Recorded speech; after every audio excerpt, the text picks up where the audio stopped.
Assalamualaikum warahmatullahi wabarakatuh. Alhamdulillah wassalatu wassalamu ala Rasulillah wa ala alihi wa sahbihi wa man tabi'ahum bi ihsanin ila yaumiddin amma ba'd.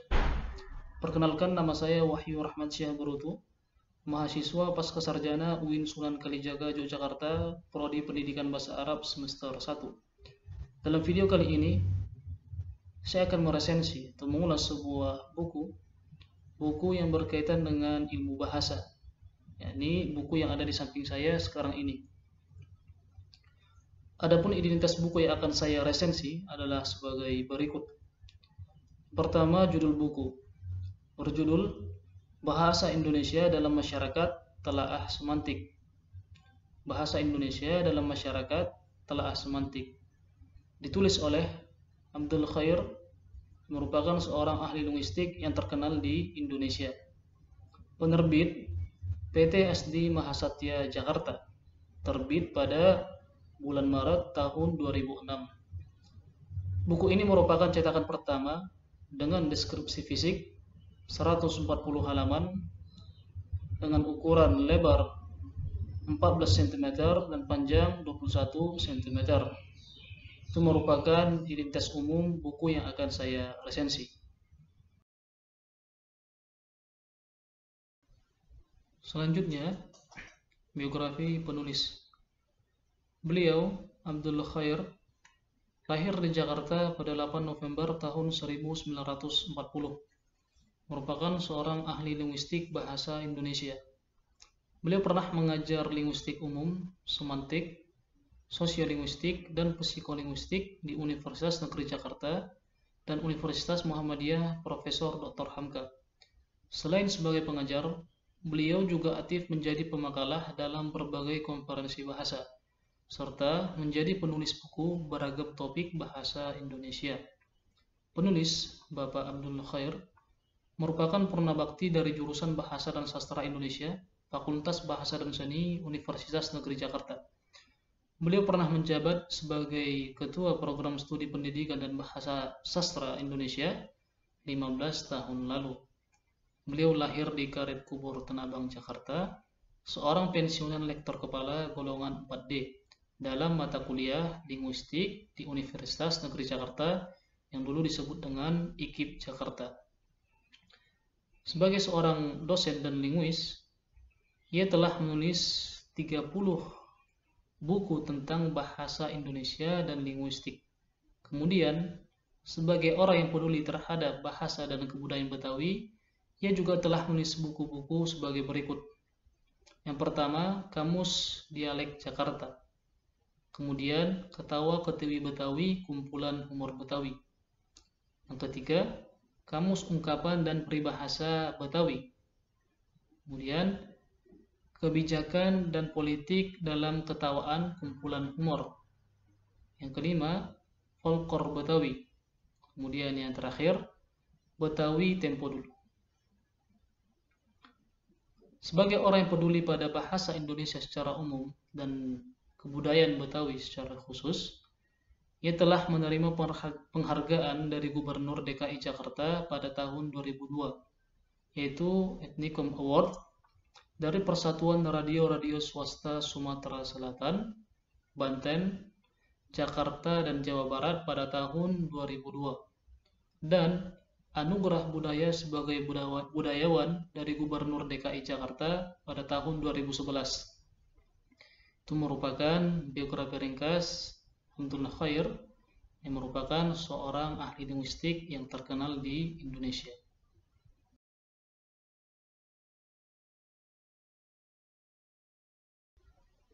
Baik, kemudian uraian selanjutnya, latar belakang penulisan buku.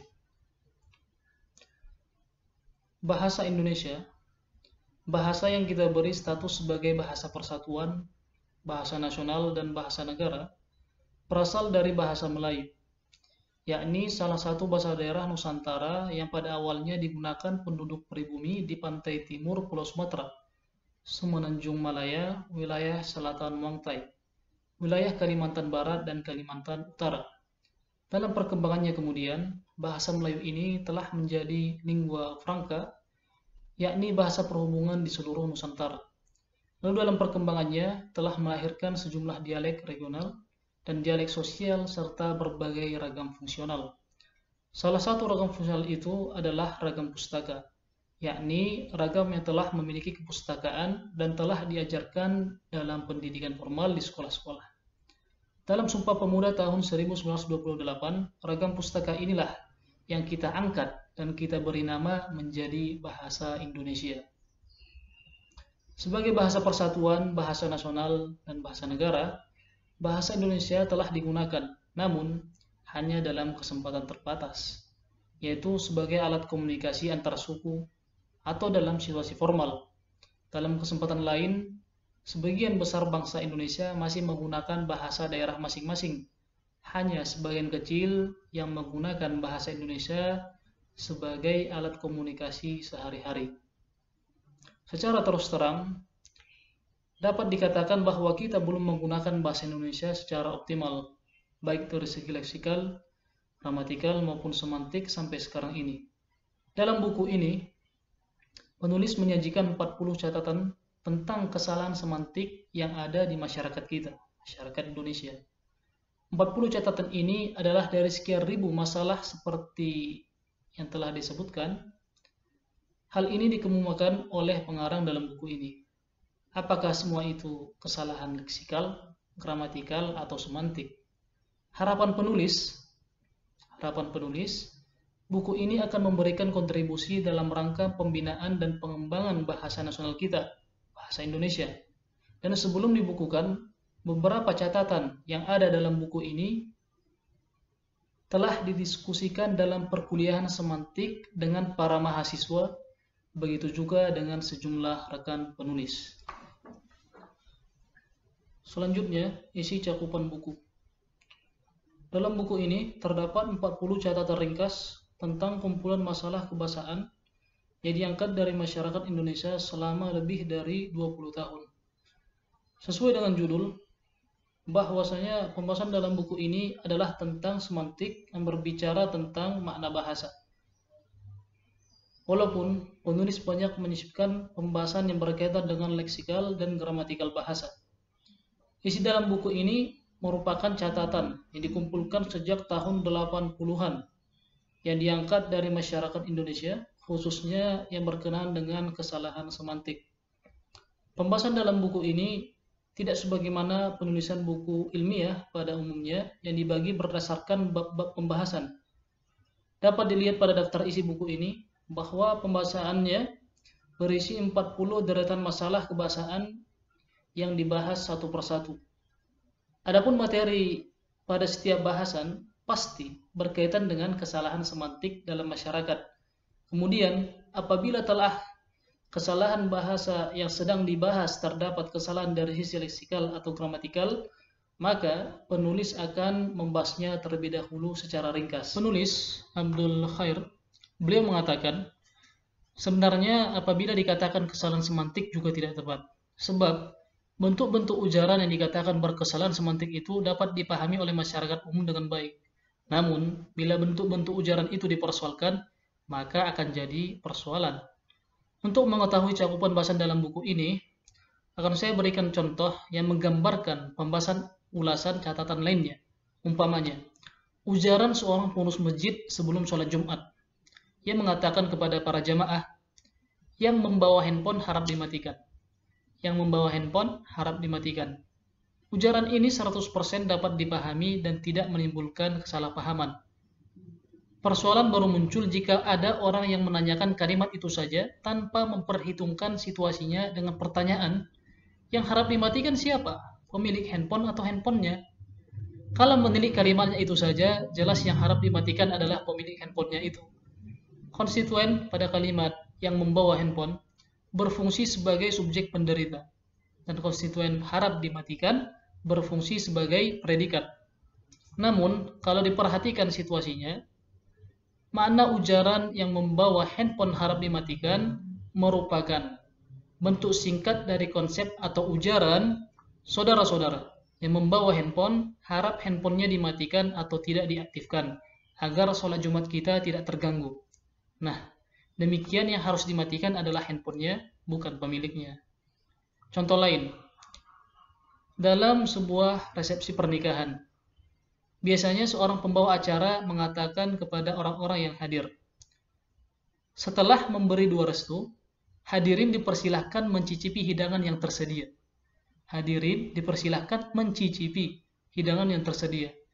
Semua hadirin tentu memahami bahwa setelah mengucapkan selamat kepada kedua mempelai, lalu dipersilahkan menyantap hidangan yang disediakan, bukan sekadar mencicipi. Sebab secara harfiah, mencicipi berarti mencoba sedikit saja. Karena mereka paham bahwa di sini ada gaya bahasa yang disebut dengan eufisme, penghalusan ujaran, demi menjaga kesopan santunan. Untuk memahami makna sebuah ujaran atau satuan bahasa tertentu, dan juga untuk bisa menuangkan konsep makna ke dalam suatu ujaran satuan bahasa, banyak hal yang harus kita pahami, antara lain yaitu makna leksikal, makna gramatikal, makna kontekstual, dan makna idiomatikal. Pembahasan pada setiap catatan dalam buku ini tidak lepas dari 4 hal tersebut.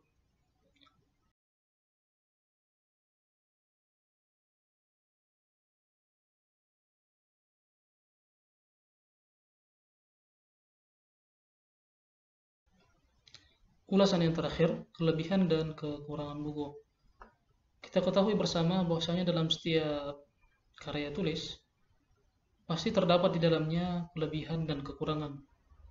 Dan secara umum, kelebihan dalam sebuah karya tulis itu lebih menonjol daripada kekurangannya. Termasuk di antara adalah buku yang saya resensi saat ini. Setelah saya membaca buku ini, dalam pandangan saya melihat ada kelebihan dan kekurangan. Yang pertama, kelebihan buku. Materi yang disampaikan dalam buku ini pada setiap uraian permasalahan jelas dan mudah dipahami. Kemudian yang kedua, bahasa, pemilihan kata yang digunakan secara umum dalam penyampaian materi dalam buku ini disampaikan dengan lugas dan mudah dimengerti. Kemudian selanjutnya, pada beberapa pembahasan dilengkapi dengan bagan-bagan terstruktur, sehingga penjelasan analisis lebih mudah untuk dipahami. Kemudian kelebihan buku yang keempat, catatan analisis pada buku ini merupakan kumpulan masalah yang diangkat dari masyarakat Indonesia selama lebih dari 20 tahun. Dan sebelum dibukukan, beberapa pembahasan di dalam buku ini telah dibicarakan, telah didiskusikan dalam perkuliahan semantik bersama beberapa mahasiswa dan sejumlah peneliti bahasa dengan beberapa masukan, sehingga analisa dalam buku ini memiliki landasan yang kuat. Baik, kemudian kekurangan buku. Meskipun memiliki daftar pustaka yang cukup banyak, pada buku ini tidak dicantumkan satupun kutipan referensi, baik body note atau footnote. Padahal dengan adanya body note maupun footnote, itu dapat membantu para pembaca untuk merujuk pada sumber bahasan dan menambah nilai ilmiah pada buku ini. Dan yang terakhir, saran. Ada baiknya pada istilah-istilah ilmiah kebahasaan diberikan keterangan ringkas agar lebih mudah untuk dipahami. Agar bahasan dalam buku ini lebih mudah untuk dipahami. Mengingat bahwasanya yang menjadi objek penulisan buku ini bukan hanya untuk mahasiswa dan para dosen, tetapi juga ditujukan untuk masyarakat umum. Baik, sekian resensi buku yang bisa saya sampaikan. Semoga yang sedikit ini bisa bermanfaat untuk diri saya pribadi dan kepada siapapun yang menyaksikan video ini. Kurang lebihnya mohon maaf. Assalamualaikum warahmatullahi wabarakatuh.